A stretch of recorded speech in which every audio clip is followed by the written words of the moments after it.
My pension check didn't show up in March. When I called my son to ask if he'd seen the mail, he laughed a little and said, "I just borrowed it for a bit, Dad." I laughed too at first. Then I found out exactly how long a bit had actually been. My name is Bernard Voss. I'm 72. Retired steel mill foreman, Louisville, Kentucky. That one phone call in March was the first thread I pulled on something that had been going on right under my roof for months. "Marcus, what do you mean, borrowed it?" "Just needed a little help this month, Dad." "I was going to tell you. I'll put it back." "Put back a whole pension check?" "Marcus, that's my mortgage money." I know. I'll sort it out. Don't worry about it." I let it go that day. He sounded stressed, and I figured, well, sons need help sometimes, and I've never once minded helping mine. But something about the way he said a bit stuck with me. It didn't sound like a man borrowing $40 for gas. It sounded like a man who already knew exactly how much trouble he was in. I called the pension office myself the next morning, mostly just to confirm the check had actually been mailed on time. The woman on the phone put me on hold for a moment, then came back with a question that made my stomach drop. "Mr. Voss, I'm showing your pension switched to direct deposit back in November. Were you aware of that change?" "November," I said slowly. "No, I never asked for that. There's a request on file, sir, with your signature. It's routed to an account ending in 4471. Would you like me to read you the routing details?" I sat down hard in my kitchen chair. November. For months. Not one missing check. 5. I thought back to November, trying to remember anything unusual, and it came to me slow, like a fog lifting.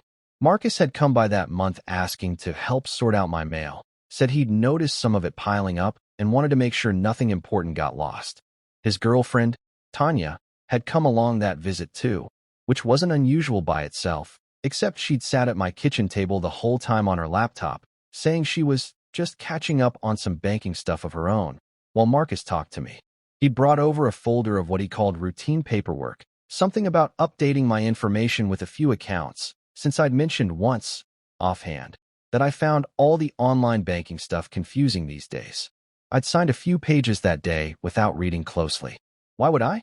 He was my son, and Tanya had always seemed pleasant enough, if a little too interested in things that weren't really her business. I called my old friend Walt Deering, a retired bank auditor, and told him everything. "Bernard, if that account isn't yours, and that signature isn't yours, that's not borrowing. That's fraud, plain and simple. 5 months is a long time to stay quiet about something like that." Walt helped me pull my bank statements the next day. My real account hadn't received a single pension deposit since October. Every month since, the full amount had gone straight into an account I'd never opened, never heard of, until that phone call. 5 months added up to just over $11,000, money meant for my mortgage, my medications, the modest life I'd built since my wife passed 3 years back. "Bernard, you need a lawyer on this," Walt said. "Not just me." He connected me with an elder law attorney, Denise Okafor, who reviewed everything within the hour. "Mr. Voss, this looks like fraud. Someone redirected your pension using a signature that wasn't yours. But before we move, I want to understand why he did this. Sometimes there's a story underneath the number." Denise suggested I let Marcus believe I hadn't found out the full extent yet, so we could learn what had really been happening before he had a chance to cover his tracks. It was one of the hardest things I've ever done, sitting through a call with him 2 days later, listening to him talk about getting things straightened out soon, while 5 months of missing checks sat documented in a file on Denise's desk. I started paying closer attention after that, in a way I probably should have been paying attention months earlier. Marcus had been avoiding certain topics at dinner. He'd stopped talking about his job the way he used to. And more than once, I noticed him step outside to take phone calls he never explained, his voice low and tight in a way that didn't match the easy tone he always used with me. Denise's investigator did some quiet digging and found something that reframed the whole situation for me. Marcus had racked up a significant amount of debt over the past year through online sports betting, debt that had apparently escalated fast enough that he'd started borrowing from people far less patient than his own father. One of the accounts flagged in the investigation showed several large transfers out almost immediately after my pension deposits came in, moving straight to a betting platform and, later, to what looked like repayment transfers to an individual account with no clear business purpose.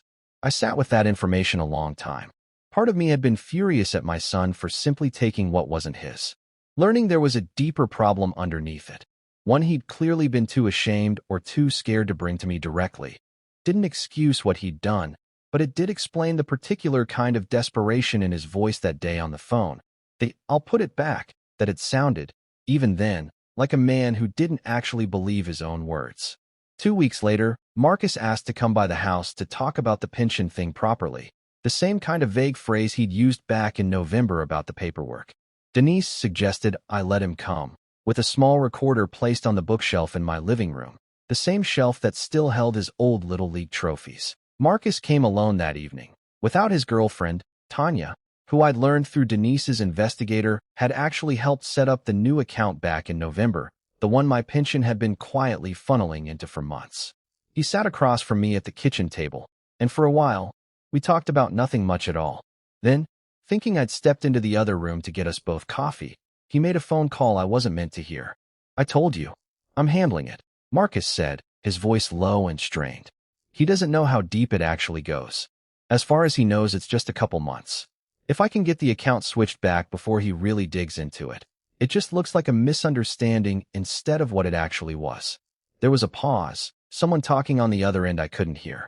"I know I owe you the rest by Friday," Marcus said. "I'm working on it. I just need a little more time." I stood in my own kitchen, coffee cooling in my hands, listening to my son explain, so calmly, that his plan all along had been to quietly cover his tracks rather than come clean, to let me believe this was some small mix-up instead of 5 months of deliberate deception funding a debt he was still apparently deep inside of, even now. Denise had that recording filed as evidence within 2 days, along with the bank records and the fraudulent deposit form. The pension office reversed the account change almost immediately once they saw the forged signature confirmed. The rest moved faster than I expected, faster than these things are supposed to move, according to Denise, who said the recording alone made most of it a formality. The part one didn't expect came after. Marcus pled guilty before it ever reached a real hearing, on his own, without Denise even asking him to. He told me later, once I could stand to hear it, that listening to that phone call played back to him, his own voice explaining how he planned to cover it all up, was the moment the whole thing stopped feeling like a problem he could still talk his way around. He received probation, a structured restitution plan for the full $11,000, and a court-mandated gambling treatment program. Tanya, who'd helped set up the account, took a separate, lighter plea, given her lesser role. No dramatic hearing. No courtroom scene I had to sit through. Just paperwork, signatures, and a slow, quiet unwinding of 5 months I still don't fully understand the shape of. It's been almost a year now. Marcus and I talk most weeks, careful conversations that don't carry the same ease they used to, but conversations all the same. He finished his treatment program 6 months ago and has stayed in it voluntarily since, something Denise told me isn't required but happens more than people think, once someone actually gets honest about what they were running from in the first place. Last month, my pension check, the direct deposit kind now, properly set up through Denise's office this time, hit my real account on the first of the month, exactly like it's supposed to. I sat at my kitchen table that morning with my coffee, pulled up the account on my phone, and just looked at the number there for a long moment, feeling something settle in my chest that I hadn't felt in almost a year. Marcus called that same afternoon, like he does most first of the months now, just to check in, no mention of money at all, just asking how I was doing, whether I'd been getting out for my walks. It's a small thing. It's not everything that broke between us, but it's honest. In a way our conversations hadn't been in a long time before all this came out, and some mornings, that honesty feels like the most valuable thing either of us managed to get back out of the whole mess. If this story got to you, hit like, drop a comment, and subscribe for more. I'll see you in the next one.